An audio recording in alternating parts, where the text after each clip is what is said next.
Welcome back. You're watching Newsx. I'm Rishabh Gulati. The arc of history is long, said Martin Luther King Jr., but it bends towards justice. What are we seeing happening in a Chinese city a couple of hours from Beijing, where the world, it seems to be uniting other than the Americans? Is it just a photo opportunity? Is it just a matter of convenience, a blip in the radar on that arc of global history, which seem to be heading in a different direction? Or are we seeing something dramatic actually take place, which would be inexplicable, incomprehensible to a lot of people, and let me say admittedly, including myself? Joining us now on the broadcast is Scott Faulkner. He's the head of Eagle Enterprises from Washington, D.C. He's been a former member of the Reagan administration. For people watching the broadcast, he personally is contributing whatever he can to the promotion of India-US ties. Mr. Faulkner, things were going great just a couple of months ago, and they're now going not so great. What do we do with it? It's a mess. The old Chinese curse is, may you live in interesting times, and I think a lot of people are craving boredom right now. There's just a lot going on. I mean, in the last 24 hours, you've seen a U.S. Federal Court of Appeals actually strike down Trump's tariffs, saying that the emergency powers that he cites from 1977 really do not apply, that only Congress can apply the kind of tariffs that Trump put in place. Now, he's going to take that to our U.S. Supreme Court, but that really disrupts a lot of things. You also have in motion a lot of things happening with the de minimis removal of dealing with tariffs, which, for people who are unfamiliar, that going back literally 100 years or more, the value of a individual good under $800 was always exempt from tariff, no matter what other tariff environment there was. Trump removed that, and there's already been repercussions in Europe and other places where people are actually suspending shipments of even these smaller goods into the United States. There's also suspension of international mail going on with the United States, as some of these countries are saying, this is not what we want. We need to get Trump's attention. So there's just a lot of things happening at the same time that Trump named one of his closest intimates, Sergey Gore, to be ambassador to India. And he's already made a number of statements that have not been taken well by India. And now that Congress comes back in later next week, you'll start to see confirmation hearings with him, and there'll be a lot of very strong questions raised about U.S.-India relations at a very public forum. So a lot of moving parts right now as everybody... To quote from a former British Foreign Secretary, Robin Cook, who left the UK administration in the middle of the Iraq War, he wrote a book called The Point of Departure. Something happened at a particular point. So I can reasonably tell you that the tariff negotiations was not the point of departure. We here in India perfectly understand that it is the Trump administration's duty to its people to have the best deal for Americans. It is the duty of our government to have the best deal for Indians. Somewhere in between, a negotiation has to happen, and some tariffs have to be adjusted. During the last Trump administration, we saw purchase of Boeing aircraft and American military equipment happen in scales of hundreds of billions of dollars. So I can totally understand it. So that was not the point. The point seems to be that when you are telling Indians you are going to be punished for this war which you are perpetuating in Ukraine, and on top of that you invite a Pakistani military chief to dinner at the White House. So that seems to be more of an issue than a negotiation of tariffs, which we accept is part and parcel. Why did that happen, sir? Well, that's the issue right now, is that Trump is trying to reinvent America on the world stage. And really, for the first time in a couple hundred years, we're kind of looking at this mercantilism where everything is being done through the focus of trade. And it's the sort of a joke that goes on in America that if all you think you have is a hammer, everything looks like a nail. And so there are many different ways to develop relationships, trade and otherwise, with countries, especially countries as important as the US-India relationship, and yet trade and tariffs are the only things that Trump and his team are proceeding with, especially this whole issue of linking it to Ukraine, linking it to the issue of Russian oil going to India. A lot of us are a little bit mystified because the US-India relations was on such a great track with the vice president and his Indian wife visiting a few months back. The whole issue of reshoring of the supply chain from China, either directly back into the United States or to places like India, to again undermine China's momentum in the world, and India becoming a fundamental part of that strategy. And now everything just seems to be in flux. It's very, very complex. It's actually perplexing. As you mentioned, interesting times. The sort of tone and tenor that I get here in India is that we don't want this to happen, but if it is to happen, then what do? So be it, good luck. This is what I'm constantly told. Gilbert Doctorow, difficult to pinpoint exactly what is happening because, as Scott Faulkner said, things are in flux. So my question to you is it just a storm in a teacup? Is it just brinkmanship that is going on, and we are seeing it happen globally, and it will all settle down in a couple of months? Or are we actually seeing people now thinking, oh, hang on, we have to completely look at our economic and security doctrines going ahead? Well, I agree with the previous speaker that Mr. Trump is a disruptive force and that he is shaking up the world order. But I do not agree that the motivation is mercantilism. The motivation, as I see it, is geopolitical.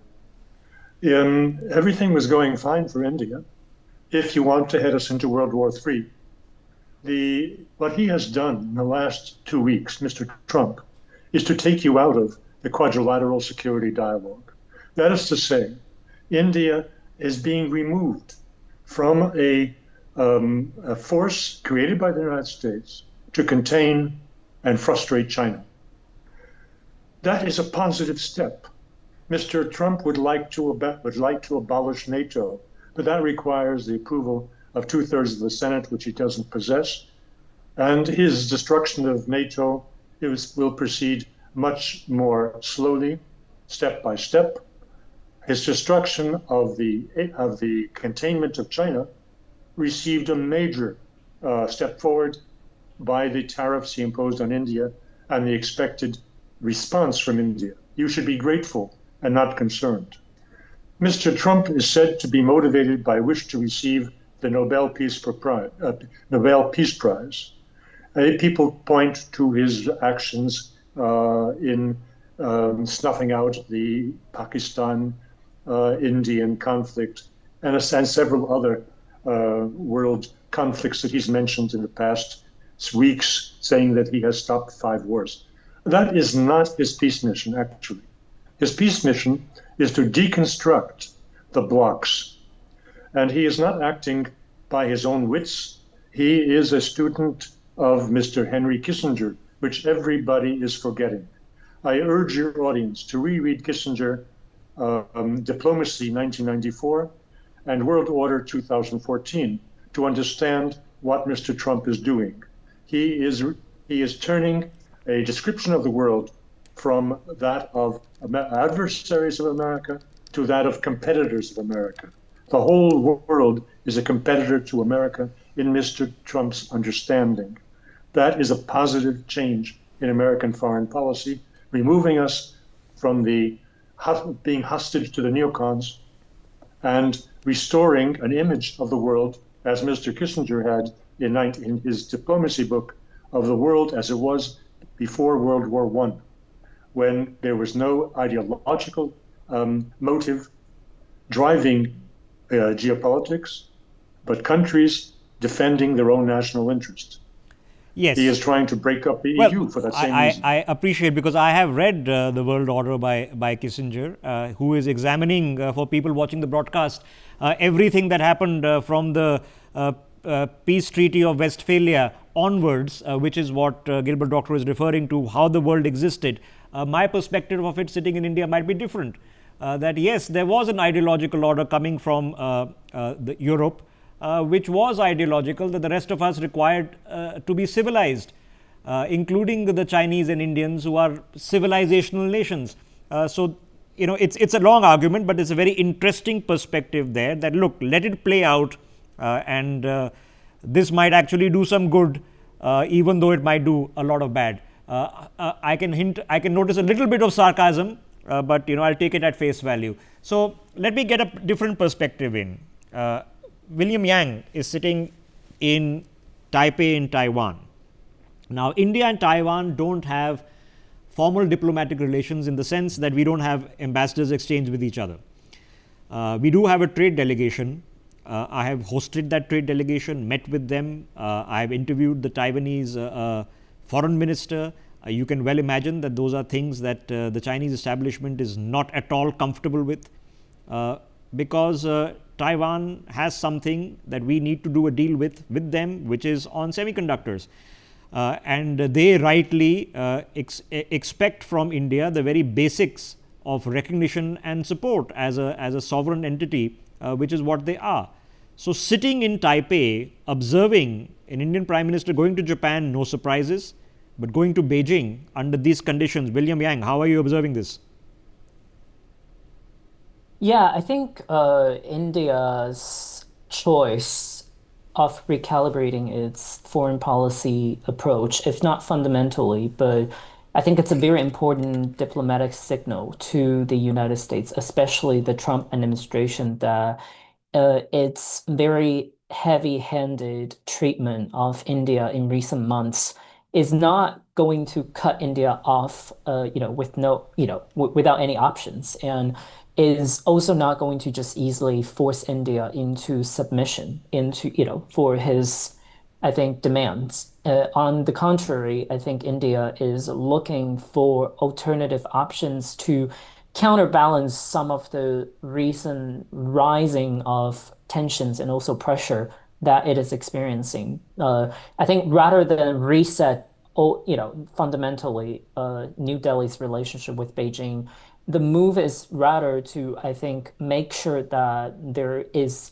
not fire burning on both ends for India. So I think, rather than really aiming to become more closely aligned with China, I think India's approach is probably a longer term, making sure that it doesn't need to be as worried as, it doesn't need to have so many issues that it is engaged in high tensions with China, so that it has a little bit more bandwidth to deal with the unpredictability that is likely going to continue coming from Washington until 2028 at Okay, least. William, let me during be the devil's entire. advocate for a second. Okay, even though I'm sitting here in India and I disagree with the premise, but let me be devil's advocate. What would be the problem if we just said yes? We'll stop buying Russian oil. It stops. Will that be an issue just for India, or will that actually affect global oil markets?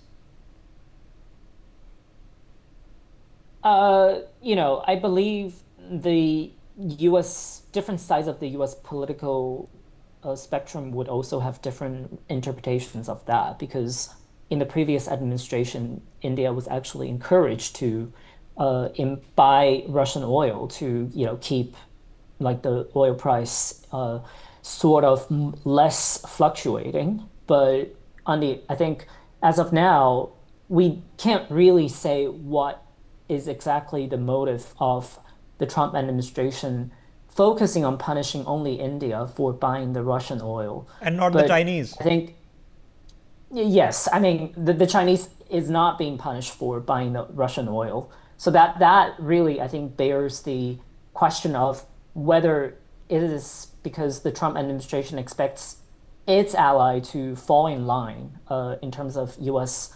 I think preference when it comes to foreign policy approach, and it doesn't like the fact that India maintains a very strong connection and relationship with Russia, but at the same time, I think Okay. this this approach is Okay, not so really let's helping. let's pause it for a second. The a potential economic argument that could be happening in Washington, that look, we've tried imposing these sanctions on Russia. Russia is not moving. It's not destroyed. It has faced a lot of setbacks. Russia is not winning the war in Ukraine.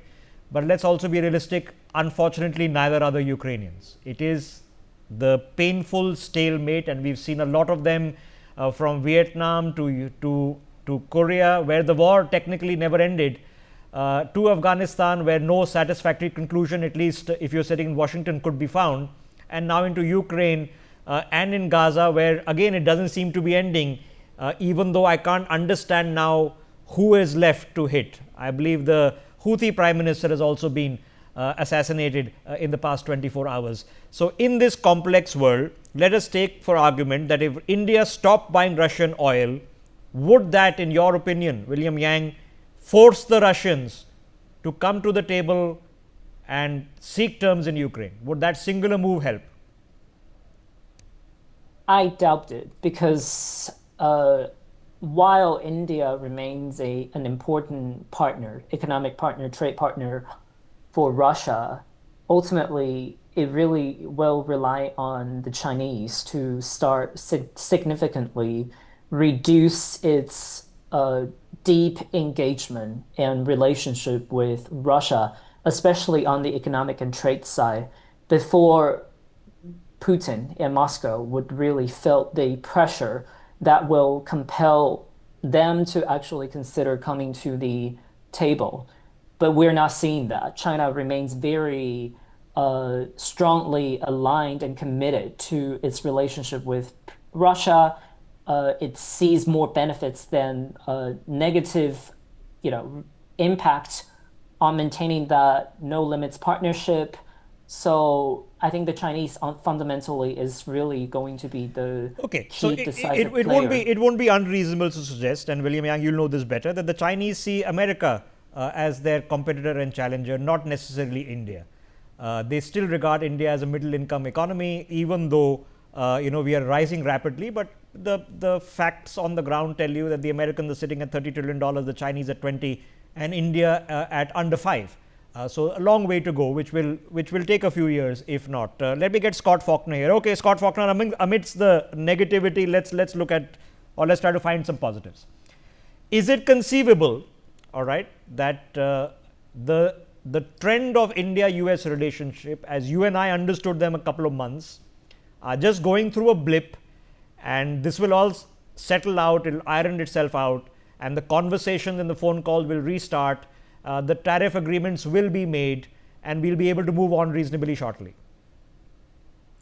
Well, one hopes for that, because as you go back to Trump's first term, I mean, one of his greatest moments was with Modi and that huge sports stadium with everyone singing and all that. I mean, even Trump references it, that going into these sort of bumpy last month or so, Modi and Trump seem to have had a very warm personal relationship.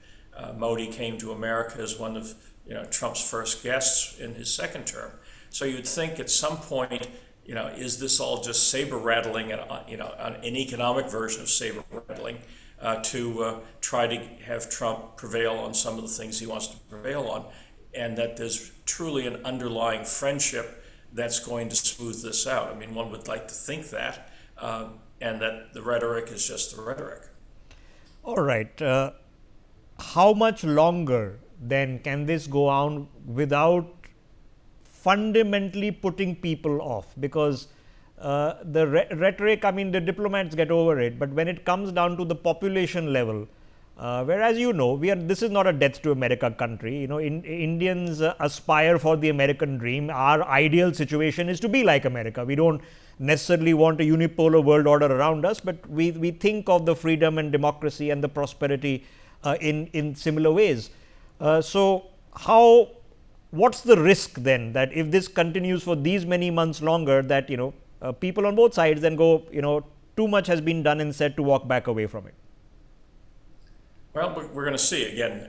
Next week, I'm hosting a number of India investors in the United States to look at a number of joint ventures. So, at least at the private level, at the individual level, there's still a lot of interactions going on, a lot of exploration. I mean, look at even Modi.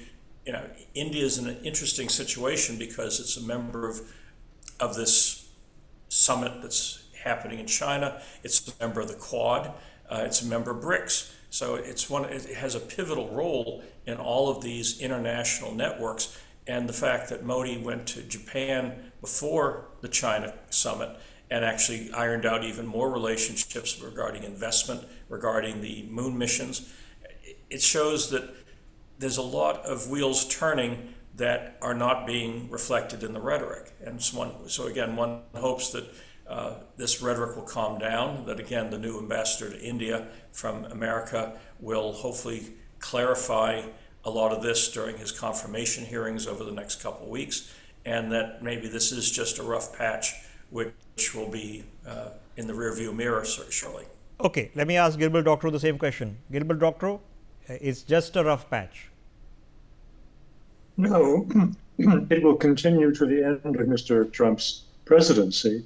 It is not an accident. It is not a whim. It is, as I said, the implementation of a new foreign policy that is not personalized, that is not based on the smiles and handshakes in these photo opportunities when the leaders meet. It is based on national interests. And Mr. Trump would like to restore geopolitics to national interests and to remove from foreign policy values-based, which lead us into forever wars. That is the fundamental issue. You in India will be thanking him eventually for taking you out of the Quad.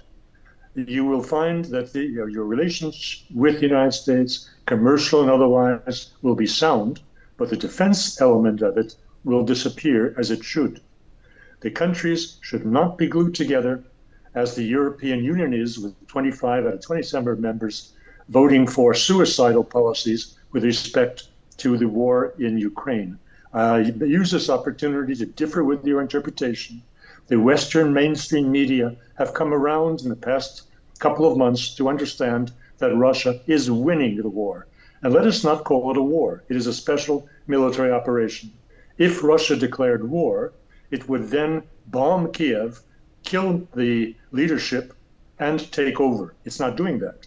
Mr. Putin is a lawyer and follows international law. This is not a war.